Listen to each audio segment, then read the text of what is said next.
My name is Natalie Rowan. I'm 35 years old, and for most of my adult life, I believe the worst thing a relationship could face was distance. Not betrayal, not humiliation, not one quiet sentence capable of blowing apart two families at once. Just distance. That slow, quiet drifting where two people stop reaching for each other, but keep living side by side because routine feels easier than honesty. That was what I thought I was dealing with in my relationship with Adrian. We had been together for 6 years, long enough to build habits that looked like commitment from the outside, but not long enough for me to believe nothing could still break. From a distance, we looked stable. We had a house, shared bills, predictable weekends, 2 coffee mugs left by the sink in the same positions every morning, a grocery list taped to the refrigerator, the kind of life nobody questions because it appears organized and safe. People around us would have called us solid. I let them. At the time, it felt easier to accept the visible version of my life than to start pulling at the thread that kept catching on everything. Because if I pulled too hard, I knew I might find something I wouldn't be able to put back. Looking back now, I understand something I didn't understand then. Stability without honesty is not stability. It's delay. That was the shape of my life in those last months with Adrian. A delay dressed up as peace. The changes did not come all at once. That would have been easier, almost merciful. They came in smaller ways. Adrian became quieter at home and somehow more animated everywhere else. His attention thinned out. Conversations shortened. Questions that used to open into real discussions started ending in one-word answers. He smiled at his phone more than he smiled at me. He started stepping outside to take calls. He stayed out longer without sounding guilty enough for it to count as obvious, only detached enough to make me feel foolish for noticing.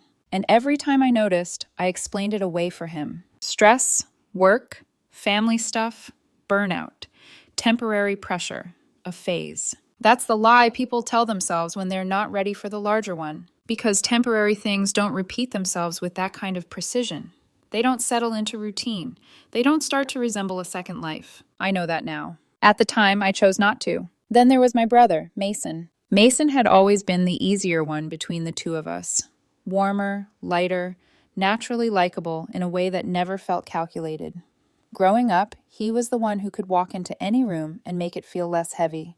There was never competition between us. No buried resentment. No old rivalry waiting to turn poisonous. We were simply different. And because we were different, trust came easily. He visited often. Adrian got along with him. They joked together, watched games together, stood shoulder to shoulder at family cookouts like men who had known each other long enough to stop performing. Nothing in it looked dangerous. That is the problem with certain kinds of betrayal. It survives by looking ordinary. The night everything changed did not begin with a fight. There was no shouting, no warning, no cracked plate, no dramatic prelude. It was just quiet. We were in the living room. The lamp by the window was on, casting that dim, amber light that made everything feel smaller, closer. The television flickered silently. Adrian sat in the chair by the bookshelf, one ankle over his knee, scrolling through his phone like nothing in the world required urgency. I was on the couch, pretending to read. That was the strange thing about us by then. We had gotten good at pretending. Then he spoke. Not carefully, not gently, just like it didn't matter. Vanessa's pregnant. For 1 second, my brain tried to treat the sentence like it belonged to a normal conversation. Vanessa was his ex-girlfriend, a name that used to come up too often in the beginning and not at all in the last 2 years. The kind of silence that isn't closure, just omission. I looked up slowly. It wasn't the news that froze me. It was his tone. Flat, processed, almost prepared. Like he had already had this conversation somewhere else before bringing it to me. I set my book down. And why are you telling me? He looked at me then, and something in his face made my stomach tighten. Not guilt. Expectation. She says the baby is Mason's. No reaction. Not on the surface. Inside, something went completely still. Say that again, I said. Not because I didn't hear him. Because I wanted to hear how confident he was repeating it. He didn't hesitate. Vanessa is pregnant, and it's your brother's. Then he added, sharper this time.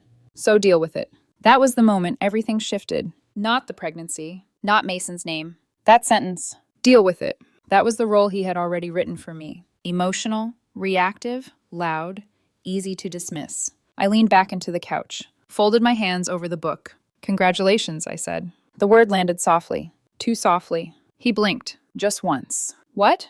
I said congratulations. Now he was watching me differently.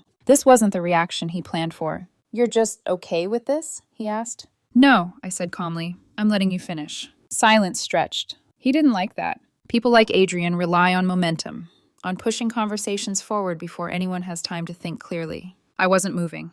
"What does that even mean?" he said. I didn't answer immediately. I let the quiet settle in. Then I said, "It means I talked to Mason last week." That got his attention. Subtle, but immediate. He mentioned something, not like it mattered, just casually. Adrian's grip tightened slightly around his phone. I kept my voice even. "He had a procedure 5 years ago." Still nothing. Then I finished it. "A vasectomy." Silence. Real silence. The kind that changes the temperature of a room. Because in that exact second, the story he brought into the room stopped working. Not emotionally. Logically. Completely. I watched his face carefully. And I saw it. Just for a fraction of a second. Recognition. Not surprise, not confusion. Recognition. "Maybe he lied," Adrian said quickly. Too quickly. Weak. Instinctive. "Maybe," I said, "but that's a strange thing to lie about." That closed the gap. He looked away. Toward the dark TV screen, where both of us were reflected like strangers sharing the same space. "You don't know everything," he said. "You're right," I answered quietly, "but I know enough." And I did. I knew Vanessa didn't just reappear. I knew Adrian wasn't confused. And I knew one thing with absolute certainty. If he was willing to drag my brother into this lie, then the truth underneath it was worse. Much worse. Neither of us spoke after that. Not really.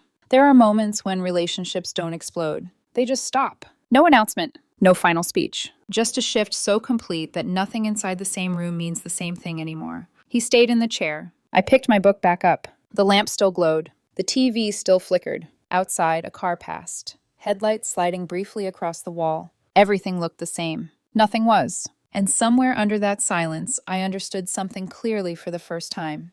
This wasn't the end. It was the beginning of everything breaking. The next morning, nothing was said. Not because there was nothing to say, but because everything that mattered had already been exposed, and neither of us knew how to pretend it hadn't. Adrian left early. Earlier than usual. No coffee. No, "I'll call you later."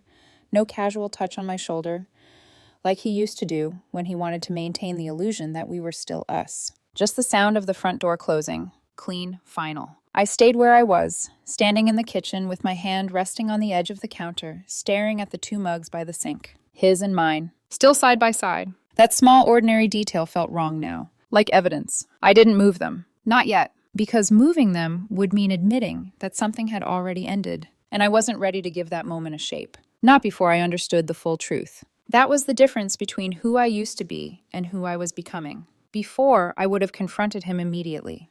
Demanded explanations. Forced clarity. Now I waited.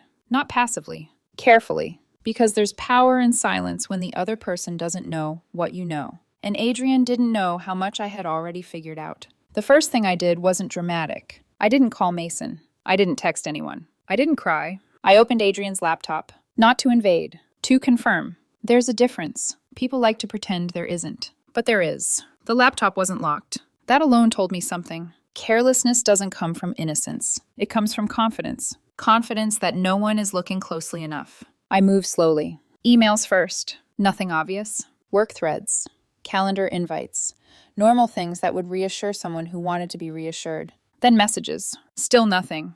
Too clean. That was the problem. It was too clean. People don't become careful overnight unless they've already made a mistake they're trying to contain. I closed the laptop, sat back, and thought. If Adrian was lying, then Vanessa wasn't acting alone. And if Vanessa wasn't acting alone, then this wasn't a mistake. It was a structure. Built, maintained, protected. The question wasn't if I was being lied to. The question was who else knew. Thanksgiving was 3 days away. Normally, it was my favorite holiday. No pressure, no expectations, just family, food, and the kind of warmth that doesn't require performance. This year, it felt like a stage, and I had the strange feeling that I had been invited into a scene already rehearsed without me. Adrian came home late that night. Again. He didn't ask where I had been. Didn't ask what I had done. Didn't ask anything. That told me more than any confession could have. Because when people are hiding something, they stop asking questions. They don't want answers. They want distance. He walked into the kitchen, opened the fridge, and stood there for a few seconds, like he had forgotten what he came for. Then he said without turning around, "We should still go on Thursday."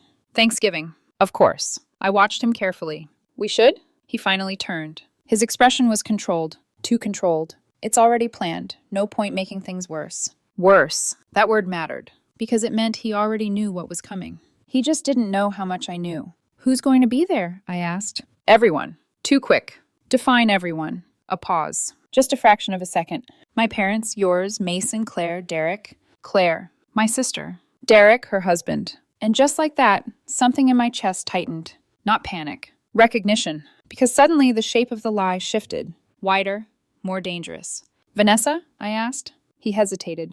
Too long. She might stop by. Might. I almost smiled. Because nothing about this felt accidental anymore. Vanessa wasn't stopping by. She was part of it. Whatever it was. And Adrian had just confirmed that without realizing he had. Of course, I said quietly. He nodded, relieved. That was the moment I knew. He thought he was still in control. He thought the dinner would go the way he expected. That whatever version of the story he and Vanessa had built would hold. That I would either stay quiet or react in a way that made me easy to dismiss. He was wrong. The next 2 days moved slowly. Painfully slowly. But underneath that slowness, something else was happening. I was watching. Listening. Not just to Adrian. To everyone. Mason texted me like he always did. Normal. Unaware. Claire called once to confirm what time we'd arrive on Thursday. Her voice sounded steady, warm, untouched by whatever was unfolding beneath the surface. Derek didn't reach out. Not unusual. But now it felt intentional. And Vanessa stayed invisible. No messages, no calls, no accidental appearances. Which told me everything I needed to know. Because people who are innocent don't disappear. They clarify. She was waiting. Just like Adrian. Waiting for the right moment. The night before Thanksgiving, Adrian barely spoke to me. We moved around each other like two people who had already separated but hadn't announced it yet. At one point, I caught him watching me. Not with affection, not with guilt. With calculation. Like he was trying to predict something. That confirmed it. He knew the dinner mattered more than it should. More than a normal family gathering ever would. Is there anything you want to tell me before tomorrow? I asked. He didn't hesitate. No. Not even a pause. That was the final confirmation. Whatever was going to happen, he had already chosen his version of it. Thanksgiving morning arrived quietly. Too quietly. The house felt hollow. Even the light coming through the windows looked colder than usual. I got ready slowly. Not because I was nervous. Because I wanted to be deliberate. Every choice mattered now. Every reaction, every word. I wasn't walking into a family dinner. I was walking into the center of a lie that was about to collapse. And the most dangerous part? They didn't know I knew. When we arrived, everything looked normal. Of course it did. The table was set. Food was already laid out. My mother greeted us with the same warmth she always had. My father nodded, steady as ever. Mason smiled. Claire hugged me. Derek shook Adrian's hand. Everything in its place. Perfect. Too perfect. And then I saw her. Vanessa. Standing near the kitchen, one hand resting lightly on her stomach, like she had practiced that gesture in front of a mirror. She smiled when she saw me. Soft, careful, controlled. Like someone stepping into a role she believed she could carry. And in that exact moment, everything inside me went completely still again. Not shock, not anger, clarity. Because now I could see it. Not just the lie, the structure, the connection. The timing. The way certain people avoided eye contact. The way Adrian stood just slightly closer to Vanessa than necessary. The way Derek didn't look at Claire when Vanessa spoke. Small things, but enough. More than enough. I stepped fully into the room, set my bag down, and smiled. Happy Thanksgiving, I said. Everyone echoed it back. Warm, normal, fragile. Because underneath it, everything was already breaking. They just didn't know it yet. Dinner started the way it always did. Too normal. Too practiced. Plates passed from hand to hand. My mother insisting everyone take more. My father asking safe questions about work, traffic, and anything else that kept the conversation steady. Mason sat across from me, relaxed, completely unaware that his name had already been used as a shield for something much darker. Claire was smiling. Derek wasn't. That was the first real crack. Small, easy to miss. But once I saw it, I couldn't unsee it. He didn't touch her hand when she reached for the serving dish. Didn't look at her when she spoke. Didn't react when she laughed. He was there, but not with her. Vanessa sat 2 seats down from Adrian. Close enough. Not close enough to be obvious. Her hand rested lightly on her stomach again. Fingers spread just slightly, like she was reminding everyone, without saying anything, that she carried something important. Something that would force the room to choose sides. Adrian barely looked at me, which told me everything. Because if he believed his story would hold, he would have been watching me carefully. Instead, he avoided me. He wasn't managing me anymore. He was managing the room. That meant the plan had already moved past me. Halfway through dinner, the conversation shifted. It always does. From safe topics to personal ones. Future plans. Family updates. Subtle expectations disguised as curiosity. My mother smiled toward Vanessa. "So," she said gently, "Adrian mentioned you've been going through a lot lately." There it was. The opening. Vanessa nodded, lowering her gaze just enough to appear vulnerable. "It's been unexpected," she said softly. The room leaned in. Not physically, emotionally, because everyone felt it. Something was coming. Adrian finally spoke. Careful, controlled. "We thought it would be better to be honest about it here, with family." "We." That word landed quietly, but heavily. I didn't react. "Not yet." Vanessa took a small breath. Her fingers tightened against her stomach. "I'm pregnant." Silence. Then my mother's hand flew lightly to her chest. Claire blinked in surprise. Mason frowned, confused but not alarmed. My father stayed still, processing. The room didn't explode. It paused. Because people do not immediately understand what they are hearing when it doesn't fit the pattern they were expecting. Then Adrian added, "She says it's Mason's." That was the moment everything froze. Not dramatically. Not loudly. It just stopped. Mason laughed. A short, confused sound. "What?" He looked around the table, waiting for someone else to confirm this was some kind of joke. No one did. Vanessa kept her eyes down. Adrian stayed still. Too still. Mason looked at me, then back at Adrian, then at Vanessa. "I think there's been a mistake," he said. His voice was calm, but uncertain, because he still didn't understand the shape of the lie he had just been forced into. Claire's expression changed. Subtle, but sharp. "What kind of mistake?" she asked. No one answered immediately, because the room was waiting. Waiting for someone to take control of the narrative. Adrian opened his mouth, and that was when I spoke. Not loudly, not urgently, just clearly. "That's not possible." Every head turned toward me, even Adrian's. I didn't look at him. I looked at Mason. He had a vasectomy 5 years ago. The words didn't echo. They settled. Heavy, unavoidable, and then nothing. No one moved. No one spoke. Because in that exact moment, the entire structure collapsed. Not emotionally. Logically. Mason's confusion disappeared at once, replaced by something colder. Understanding. Sharp and immediate. "What?" Claire whispered. She turned toward Mason. "Mason, is that true?" He nodded slowly. "Yeah," he said, 5 years ago. His voice was steady now, certain, because this was something he didn't need to think about. Something that didn't change depending on who was asking. Claire turned back to Vanessa, then to Adrian, then to Derek. And that was when I saw it. The second crack. Claire saw it too. Derek wasn't looking at her. He was staring at his plate, completely still. Like if he didn't move, he wouldn't be seen. That silence stretched longer, heavier, and suddenly, the room didn't feel like a family dinner anymore. It felt like a question no one wanted answered. My father leaned forward slightly. Not aggressive, but firm. "Then whose is it?" he asked. No one responded. Vanessa's fingers tightened. Adrian shifted in his seat, just slightly, but enough, because now they didn't have control anymore. The story had broken, and there was no clean way to fix it. Claire's voice came next, sharper now, more focused. "Vanessa," she said slowly, "who is the father?" Vanessa finally looked up. Her eyes flicked, not to Adrian, not to me, to Derek, just for a second. But it was enough. Claire saw it. I saw it. Everyone saw it. And in that single glance, everything changed. Claire turned slowly toward her husband. "Derek?" He didn't answer, didn't look up, didn't move. And that silence said more than anything he could have said. "Derek," she repeated. Still nothing. Her voice cracked slightly. Not from weakness, from realization. "Look at me." He didn't. And that was it. That was the moment the truth stopped being hidden. Because people can lie with words, but they cannot hide what they refuse to face. Claire pushed her chair back. The sound was too loud in the silence. "Say something," she said. Finally, Derek exhaled slowly and lifted his head. His eyes didn't go to Claire. They went to Vanessa. And that was all the answer anyone needed. The room didn't explode. It fractured. Quietly. Completely. No one raised their voice. That was the strangest part. Because everything that should have been loud wasn't. It stayed quiet. Controlled. Like the room itself understood that once this broke completely, nothing would go back together the same way. Claire was still standing, one hand resting on the edge of the table like it was the only thing keeping her upright. She wasn't crying. Not yet. She was looking at Derek the way people look at something they don't recognize anymore. "Say it," she said. Her voice wasn't shaking. That made it worse. Derek swallowed. His fingers tightened around his fork, then loosened again. "Claire." That was all he got out. One word, and it already sounded like an admission. Claire didn't move. "Don't say my name like that," she said quietly. "Answer the question." My mother hadn't touched her food, My father's hands were folded in front of him, still, but his eyes were sharp now. Mason leaned back slowly in his chair, the shock gone, replaced with something colder. He wasn't confused anymore. He was angry. Not loud. Focused. Adrian still hadn't said a word.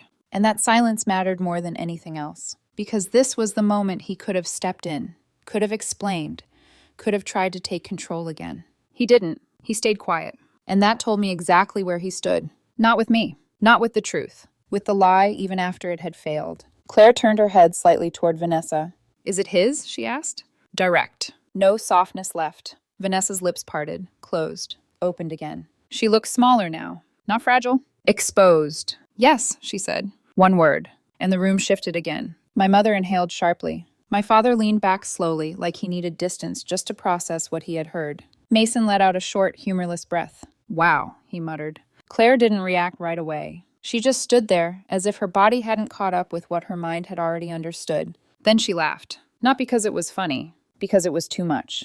You said it was my brother, she said, turning toward Adrian. Her eyes were clear now, sharp, focused. Why? That question didn't come with anger. It came with precision. Adrian shifted in his seat. There was a lot going on. No, Claire cut in. That's not an answer. Silence again. Because he didn't have one. Not one that could survive being said out loud. Claire's gaze didn't leave him. You dragged my brother into this, she said. You sat here, at this table, and said his name like it meant nothing. Adrian exhaled slowly, trying to regain control. It wasn't supposed to come out like that, he said. That was his mistake, because that sentence didn't defend him. It exposed him. Claire tilted her head slightly. Then how was it supposed to come out? He didn't answer. Couldn't. Because every version of that story ended the same way, with him choosing the lie. Mason leaned forward now, his voice calm. Too calm. You're lucky she said it first, he said, nodding toward me. Because if you had let that sit for even one more minute... He didn't finish the sentence. He didn't need to. Everyone understood it. My father spoke next. Slow. Measured. Adrian, he said, look at me. Adrian hesitated, then lifted his eyes. You knew this wasn't Mason, my father said. Not a question. A statement. Adrian didn't respond. And that silence was his answer. My father nodded once. That was all. But it carried weight. Finality. Because once a man like him decides he has seen enough, there is no conversation left to have. Claire stepped back from the table. One step. Then another. Creating space. Not just physically. Emotionally. I need you to explain something to me, she said to Derek. He looked up at her. Finally. Was this one time? She asked. The room held its breath. Derek didn't answer immediately. And that hesitation was worse than anything he could have said. Claire closed her eyes briefly. When she opened them again, something had changed. Not broken, hardened. Of course it wasn't, she said softly. She didn't ask again. Because she already knew. Vanessa looked down. Adrian looked away. Derek said nothing. And in that silence, Claire got her answer. Complete. Irreversible. My mother finally spoke, her voice smaller now. How long? No one wanted to answer that. Because time makes betrayal heavier. Harder to excuse. Harder to minimize. Vanessa whispered something. Too quiet. What? My father said, louder this time. Say it clearly. Vanessa swallowed, then said it again. Almost a year. The words landed like something dropped from a height. Heavy. Damaging. Impossible to soften. Claire didn't react outwardly. She just nodded once, slow and deliberate. Then she reached for her glass of water, took a small sip, and set it back down. Perfect control. Which somehow made everything worse. Because she wasn't breaking. Not here. Not in front of them. I see, she said. And that was it. No screaming, no collapse. Just understanding. Complete and final. I watched Adrian then. Really watched him. And I realized something I hadn't fully allowed myself to see before. This wasn't just about him lying. It was about him choosing where he stood when the truth became unavoidable. And he had chosen. Not me. Not honesty. Not even neutrality. He chose to stay aligned with the lie. Even after it hurt everyone in the room. That was the real betrayal. Not the story. The loyalty behind it. Claire turned away from the table. Not dramatically. Just enough to show she was done. With all of you, she added quietly. Then she walked out. No one stopped her. Because no one had the right. The room stayed silent after that. Not empty. Not resolved. Just broken. And sitting there, in the middle of it, I understood something clearly. This wasn't a misunderstanding. It wasn't a mistake. It was a series of choices. Made slowly. Repeatedly. By people who thought they could control the outcome. Until they couldn't, no one followed Claire. That was the first sign of how bad it really was. Because in any other situation, someone would have stood up, called her name, tried to fix it before it settled into something permanent. No one moved. Not my mother. Not my father. Not even Derek. Especially not Derek. He stayed exactly where he was, hands resting on the table, eyes unfocused. Like if he stayed still enough, time might give him another chance. It wouldn't. Moments like that don't rewind. They lock. My mother finally pushed her chair back slowly. "I need a minute," she said, her voice thin. She walked out in the same direction Claire had gone. My father remained seated. That was expected. He wasn't the type to react quickly. He observed first. And when he decided something, he didn't revisit it. Mason leaned forward, looking directly at Derek. Not loud. Not emotional. Just clear. "You used me," he said. Derek didn't answer. Didn't deny it. That silence settled it. Mason nodded once, then leaned back again. Distance restored. I turned to Adrian. He was still there, but something about him had shifted. Not regret. Disorientation. Because the version of events he prepared for no longer existed. "Do you want to explain your part in this?" I asked. My voice stayed even. "There isn't a part," he said quickly. "I was trying to help." "Help?" I repeated. He nodded. "Yes." "For almost a year?" That stopped him. It wasn't like that. Then what was it like? Silence. Again. Because any real answer would only make things worse. "I didn't know how to stop it," he said finally. I held his gaze. "At what point did you decide using my brother was acceptable?" He flinched. "That wasn't planned," I said. He nodded. I didn't argue. Because intent didn't matter anymore. He still said it, out loud, in front of me, and expected me to carry it. Vanessa stood up suddenly. "I didn't want this," she said. No one moved toward her. No one softened. "You didn't want what?" Mason asked. "This," she said, gesturing vaguely. "You didn't want to get caught," he replied. That landed. She shook her head. "It's not like that." "Then explain it," I said. She looked at me, really looked this time. And for the first time, she didn't seem controlled. "I thought if things changed, he might come back," she said quietly. Adrian turned sharply. "Don't!" Too fast. Too late. That was enough. Because suddenly, it wasn't just about Derek anymore. Something else had been there. Underneath everything. Vanessa looked between us. Then away. "I thought if I told him, if I kept him close," she said, but didn't finish. She didn't need to. I understood. Adrian didn't deny it. Didn't correct it. And that silence confirmed everything. Not just what happened. What he allowed. What he almost chose. That was the final piece. Not chaos. Direction. He hadn't been trapped. He had been moving. Away from me. Toward something else. My father stood up. Slowly. Deliberately. "This is done," he said. No one argued. No one continued. Chairs moved. People stood. Separation began. Not dramatic. Decisive. Outside, the air felt colder. Cleaner. Like stepping out of something that had been suffocating. Mason stood beside me. "You okay?" he asked. "Yes," I said. And I meant it. Not because it didn't hurt. Because it made sense now. "I'm not," he said. "That's fair." We stood there for a moment. Then he added, "You weren't surprised." Not really. That wasn't entirely true. But I wasn't confused anymore. And that mattered more. Behind us, the door opened. Adrian stepped out. Of course. "Natalie." I turned. "What?" He hesitated. I didn't want it to happen like this. I looked at him. "That's the problem." He frowned. "You think this is about how it happened?" Silence. Then I said, "It's about the fact that it happened at all." That landed. Clean. He looked like he wanted to say more. Explain. Reframe. But there was nothing left. "I'll call you," he said. "No," I replied. Simple. Final. He stood there, realizing. Too late. I turned and walked away. I didn't look back. Some things don't need a second look. I didn't go home that night. I stayed with Mason. We didn't talk much. Some things don't need words. At one point he said, "I still can't believe he said my name." "I can," I answered. "Why?" "Because it was convenient." He nodded slowly. "Yeah." Claire didn't answer her phone for 2 days. That wasn't avoidance. That was control. She was choosing where to break. My mother called me more than once. Each time the same thing. "I'm sorry. My father didn't call. He didn't need to. I already knew." Adrian texted. "Of course he did. I think we should talk."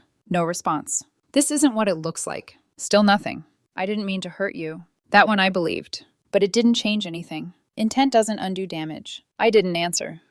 3 days later, I went back to the house. Not to stay. To finish. Inside, everything looked the same. The couch. The lamp. The kitchen. The 2 mugs. Still side by side. I picked them up. Held them for a second. Then placed mine in the cabinet. Left his on the counter. Separation. Clear. I packed what was mine. Lightly. Because I didn't need much. There's clarity after something breaks cleanly. You stop trying to carry what belongs to something that's already gone. He wasn't there. Of course he wasn't. On the counter, his charger was still plugged in. I unplugged it, set it beside the outlet. Then I took my keys, looked at them, placed them next to it. Not thrown, not dramatic, just done. I didn't leave a note. There was nothing left to explain. As I stepped outside, the air felt real. No distortion, no illusion, just clarity. A week later, things shifted. Claire filed for separation. Quiet, efficient, final. Derek moved out. Vanessa disappeared again. This time, no one looked for her. Mason returned to his life, changed, more careful. My parents stopped trying to hold everything together because there was nothing left to hold. Adrian tried once more. A call, blocked. A message from another number, ignored. Then nothing, because eventually, even people who avoid consequences run out of ways to reach them.